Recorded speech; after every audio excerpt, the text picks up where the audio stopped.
Welcome to Believe in Yourself, podcast number 4. In dealing with this challenge, we have to access different dimensions of self. There are 3 dimensions of the individual. There's the cognitive, the mind, the feelings, the emotions, and the body. These 3 correspond to 3 dimensions of self in Jewish thought. They are the psyche, the intellect, the ruach, the feelings, and the body, the nefesh, the guf. These correspond to Sigmund Freud's 3 dimensions of superego, ego, and id. Superego, the conscience, ego, the sense of self, reason, and the body, the id, the drives and lusts and passions. Until now, we've been dealing with the cognitive approach. This wheel of strengths is cognitive. The script that we talked about in podcast number 2 talks about the cognitive way to approach and rewiring the mind. Today, I'm going to share with you an emotional response, an emotional technique dealing with the ruach, the feelings, the emotions, and how to emotionally deal with CAS, coronavirus, anxiety syndrome, or any kind of anxiety. And that is called the soul state. I want you to breathe and relax. It's called diaphragmic breathing, breathing from your belly, not from your nose and mouth and from your face, but breathing from here. Breathe in for 5 seconds, and then breathe out and relax your body. Do this by progressive muscle relaxation, by beginning with your ankles, tense them up, and then relax them. Tense up your shins. Hold it for 2 seconds and relax them. On the out breath is when you relax. For example, breathe in and tense up your fists like this. Breathe in, hold it for 5. Hold it for 2 seconds, and now breathe out. Relax your fists. Do the same thing with every part of your body. Do it with your thighs. Tense up your thighs, breathe in. Hold it for 2 seconds and relax. Do it with your stomach. Breathe in. Your core, breathe in, hold it, and relax. Your chest, breathe in. Tense it up, hold it. And on the exhale, relax the muscle tension. Neck. Hold it. Relax. Arms. Hold it. Relax. Now your jaw. Tense up your jaw, breathe in. Hold it. Relax. Cheeks. Breathe in. Tense up your cheeks. Hold it. Relax.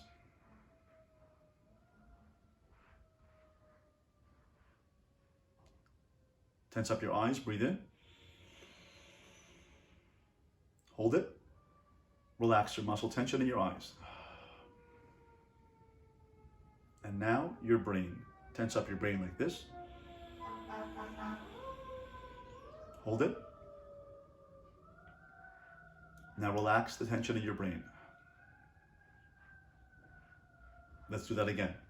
How to relax brain tension is by letting the thoughts go.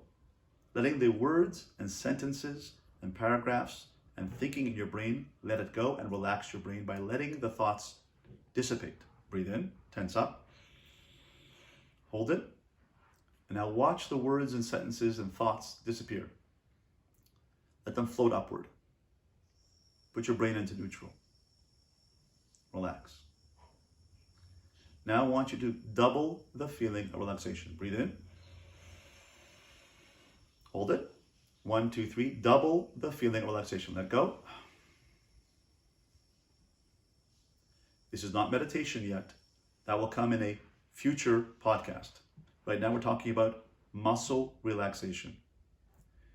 This is necessary in order to quiet the mind.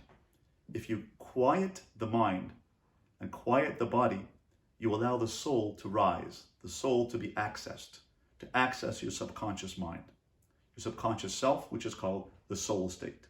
First, you have to release the tension in your body, calm the body down, calm down the static in your mind, and then the soul can rise. You can access the soul.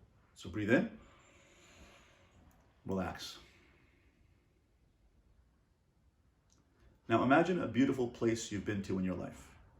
Could be Niagara Falls, an orchard. It could be En Gedi. My favorite is En Gedi. Go to the waterfall. You can go to the beach. Go to a beautiful mountain, a landscape, a meadow. Go there in your mind. Go to a special place, a vacation spot you've been to, a lake, a boat on a lake. Go there and tell me how you feel. Notice how you feel. You might feel calm, peaceful, relaxed, connected, inspired, liberated, free. This is an experience of freedom where your soul is awakening. Why? Because the place you're going to, there is usually a correlation between your beautiful place and your best attribute that we mentioned in podcast number 3 under the section called Personality, where we went through the 13 attributes of God. If you went to a place of water, you're probably seeing a dimension of self in that place. If it's water that you go to, a beach, a waterfall, an ocean, water represents flow, nurturing, sensitivity. It flows, it gives. It's chesed, it's kindness, it's giving. If you are experiencing a place which is your beautiful place, is an inspirational place, the correlation between that and your best attribute is that your soul is intuiting itself in that beautiful place. That's why you go to that place. That's why you're inspired by that place, because your soul is actually intuiting itself in that place. If you're intuiting a canyon, the Grand Canyon, or powerful water like the Niagara Falls, or a meadow, or a great vista or scene, or landscape, that's a position of power, of vision, creativity. That represents your strength. That represents your strength, your vision, your charismatic personality, your kale, your leadership. So these correspond to who you are. And therefore, when you see this beautiful place and you are relaxed in this place, the reason why you're relaxed and calm and inspired in that place is because you are actually intuiting your true self in this place. So when you go to sleep at night, and you play this video in your mind of your beautiful place, whether it's water, or whether it's a mountain or an orchard, or a beautiful meadow, or beautiful other place that you've been to, you're actually being in a calm state because this is you. And when you realize that this is your highest attribute, this is who I am, breathe in, this is me, this is my godly state, this is the attribute God gave me. Either it's my leadership, my dynamic nature, my ambition, my drive, my creativity, if it's a mountain, or a cliff, or a vista, or if it's water or a beach, it's my kindness, my compassion, my gentleness, my nurturing, my forgiveness, my forgiving of people, my letting go of resentments. That is the two basic dimensions of self. And therefore, when I am going to my beautiful soul state, my beautiful place, you're actually seeing yourself. When you are yourself, when you're activating and actualizing your true self, you are aligned with your godliness. You are in devekus state, alignment or connected state with your godliness. This is called a relationship with God. That's why you are in this state, in a calm, relaxed, inspired, connected place. If you go to this place a number of times a day, and I go to it during Shmona Esrei, during the Amidah, during the silent prayer, I take 3 steps back, 3 steps forward. I say Hashem Sfatai Tiftach Ufia Giti Lasecha. And then I go to my Engedi place. I go to Engedi and I see the waterfall. The waterfall for me represents my creativity. It has water, it has rocks, it has cliffs, it has gentle water. It's my creativity. I see it.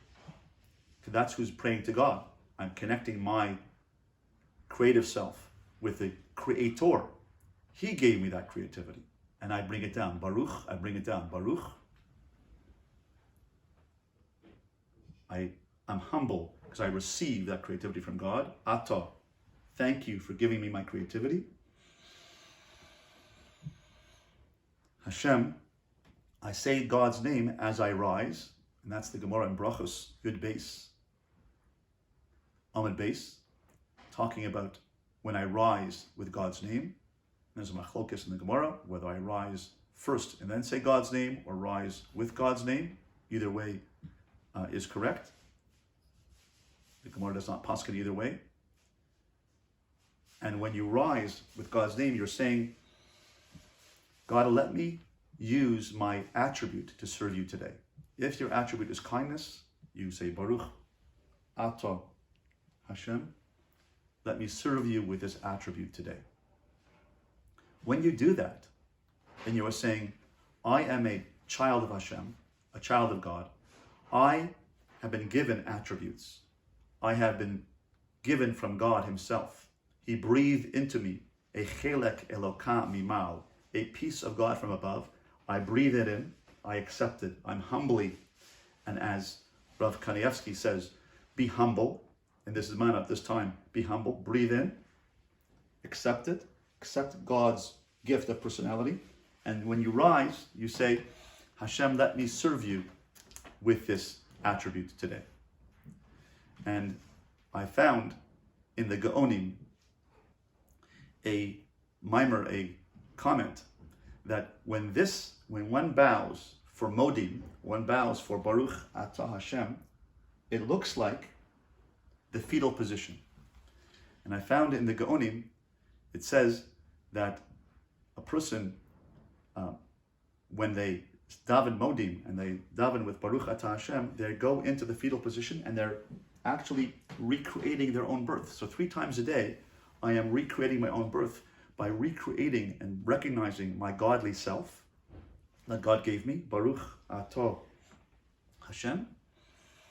And when I recognize that relationship with Hashem and I experience it, now this is called experiential, where I feel it. I feel this relationship with God. I feel that I have the attributes with which to handle this challenge. That not only cognitively, but also emotionally, with my ruach, with my feelings, I'm able to emotionally experience the fact that I have godliness within me. I have a chelek Eloka mimal, a piece of God from above. He breathed into me. He breathed into me a piece of himself. Vayipach ba'apav dishmaschaim, he breathed into me this dimension of self. He is the glass blower, says the Nefesh HaChaim. He is the glass blower in Perek Aleph, Shar Aleph, Perek Tezayin. God is described as the glass blower. He breathes into us, down the tube of glass, the breath of life itself. And we are the swan at the end of we are the glass figurine at the end of the glass blower's tube, and we are created in his image. And what is the Baskin-Robbins flavor of your godly image? It is either truth, emes, or chesed, or rachamim, or creativity, or perseverance, or resilience, or bouncing back, or truthfulness, or consistency. That's the Baskin-Robbins flavor of your unique neshama soul. And therefore, when we get in touch with this every day, we say to myself, not only cognitively, but also emotionally, I'm able to handle this challenge. Whether it's the coronavirus challenge, the coronavirus anxiety syndrome, CES, or any other anxiety or challenge in life, if you access this godly connection, this relationship with Hashem, by accessing your true self and going to your soul state, and we go to it 3 times a day during Shemona Esrei, and you can go to it 5 times a day or 7 times a day, then you will be able to access the second dimension of self, not only mind, but also emotions, and therefore activate your true self and say, I can handle this crisis and any crisis.